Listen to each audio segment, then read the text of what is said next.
Christians misunderstand the concept of son. In Hebrew and Aramaic and other languages, it's a term of endearment. Like when I used to go to Catholic churches, I would tell the priest, "Forgive me, Father, for I have sinned." Well, I didn't mean that he's married to my mom or that he biologically conceived me. I just meant that I was respecting him for an older religious figure. And in the same way, somebody might say, "Hey, son, let me talk to you." Like in Spanish, or the Mexicans, they say hijo, like son, or mijo, my son. But they don't mean you're literally my son. It's a term of endearment. So the Christians, many of them took that very literal. And they said Jesus is literally the Son of God. Even in the Bible, you see many people being called sons, right? Even in the New Testament, Adam's called the Son of God, right? In the Old Testament, Solomon, Ephraim, Israel, David are all called sons of God. So how many sons does God have, right? It even in the Old Testament even says the sons of God married the daughters of men. But they don't mean that God's got a bunch of sons that married a bunch of human women. They mean the pious men, right? So they took that to mean literally the son, and that's a mistake as well.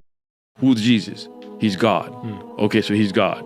And he's the Son of God. Wait, you just said he was God. Which one is it? No, he's both. What? How can I be me and my own son? Like, yes, me and my son are related, but he's different. He knows things I don't know. I know things he doesn't know. He's got skills I don't have. I got skills he doesn't have. So that's not the same, right? Like, it doesn't make any sense, right? So, and they're like, yeah, and then the Holy Ghost. Who's the Holy Ghost? Like, what does he do? Well, he's God. Well, I just thought God was God, right? If God is God, who's the Holy? Like, none of it really made sense there, right? So then it was like, okay, that didn't really match. When I asked further questions, it got even worse. When you were like, okay, I want to know, was Jesus walking around on earth as God? Yes, he was. But then the Bible you're telling me says he got tempted by the devil. Yes, he did. So God got tempted by the devil. No, he couldn't. What? It's a mystery. So then that didn't make sense.